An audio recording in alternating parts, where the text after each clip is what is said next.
বিশ্ব ইজতেমার দ্বিতীয় ধাপে আখিরি মোনাজাতে অংশ নিতে দেশের বিভিন্ন প্রান্ত থেকে টঙ্গীর তুরাগ তীরে আসেন মুসল্লিরা।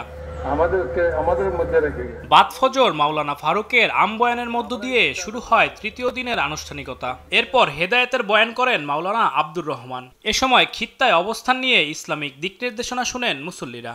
দিন ভোলা মানুষকে দিনের লাইনে আনা, যেই কাজটা আল্লাহ তাআলা তার নবী রাসূলদের মাধ্যমে করাইছেন। আল্লাহ এবং আল্লাহ রসুলের হুকুম এবং আহকামের উপর চলে দুনিয়া এবং আখিরাতে কিভাবে কামিয়াব হইতে পারি, এইটাই হলো দেখার আশা। এখান থেকে আমার সবচেয়ে বড় শিক্ষা হলো যাতে কারোর সাথে হিংসা না করে চলা যায়, সমাজে একটা ভালো মানুষ হিসাবে যাতে থাকতে পারি।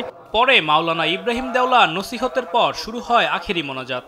মোনাজাত পরিচালনা করেন তাবলিগ জামাতের শীর্ষ মুরব্বী মাওলানা জুবায়ের। মোনাজাতে বিশ্বের মুসলিম উম্মার শান্তি কামনা করা হয়।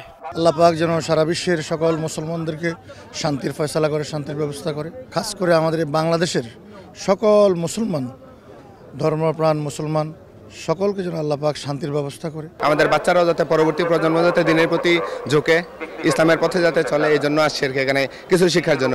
মুরব্বীদের কাছ থেকে মোটামুটি একটু ভালোই শিখছি।